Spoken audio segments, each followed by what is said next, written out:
خطبے دیتا تھا حج کے. ہمارے تو حکمرانوں کو سورۃ اخلاص نہیں آتی، پھر بھی آپ کہہ کے دیکھیں، وہ کہیں گے سب سے زیادہ مذہب کا پتہ ہی مجھے ہے. یزید داڑھی والا، پگڑی والا، امامے والا، جبے والا، حج پڑھانے والا.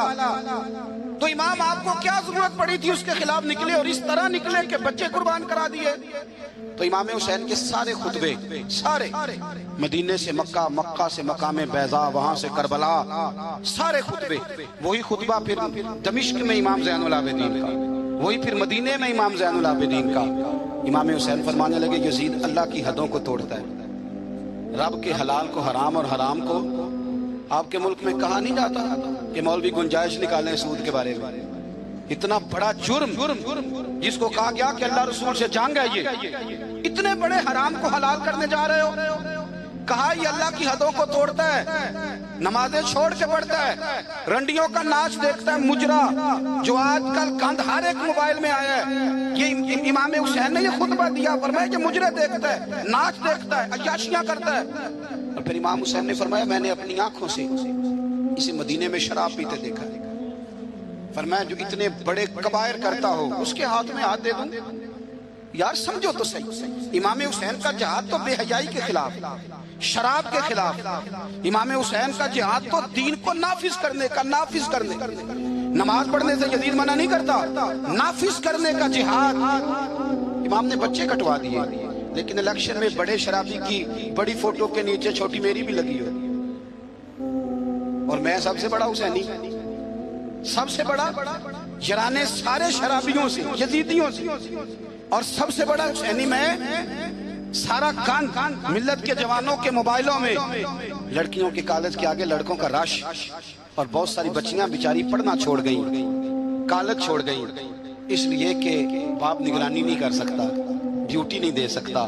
اور بھائی یہ سارے حسین کے ماننے والے ہیں، یہ امام علی مقام کے ماننے والے ہیں. یا اپنے ملک میں اپنی بیٹیاں محفوظ نہیں، ہندوؤں سے خطرہ ہے، یہاں سکھوں سے خطرہ ہے.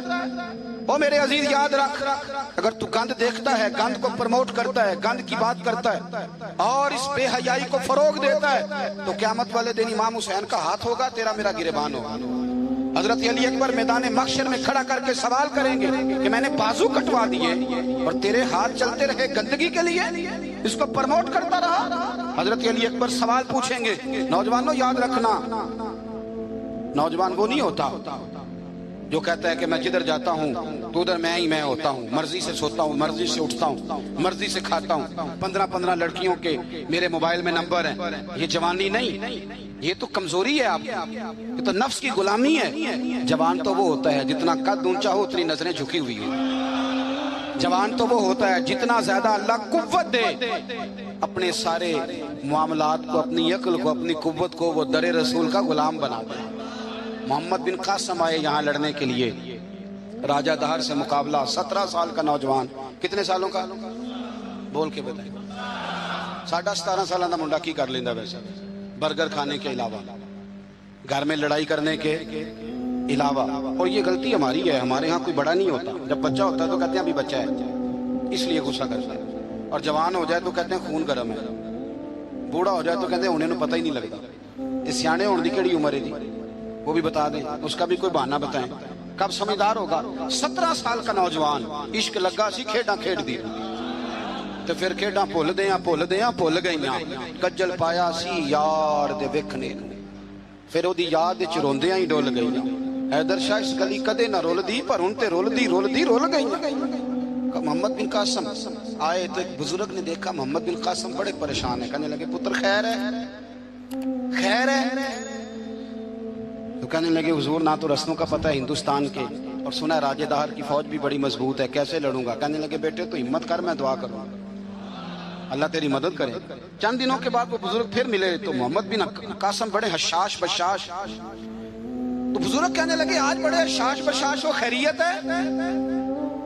محمد بن قاسم کہنے لگے حضور مجھے پتہ چل گیا ہے، 2 سے 2.5 گھنٹے لڑے گا راجہ دہر پھر بھاگ جائے گا، اس سے زیادہ میرے مقابلے میں ٹھہرے گا نہیں. کہا کیوں؟ کہنے لگے میں نے پتہ کرایا ہے وہ نظر کا گندہ ہے. انہیں معلومات کرائی ہیں اس کی تو پھپھی کی، ماموں کی، خالہ کی، چچا کی بیٹی اس کی گندی نظر سے محفوظ نہیں. جن کے پیٹوں میں رزق حرام ہو اور آنکھوں میں بے حیائی ہو وہ کبھی کسی میدان میں کھڑے نہیں رہ سکتے.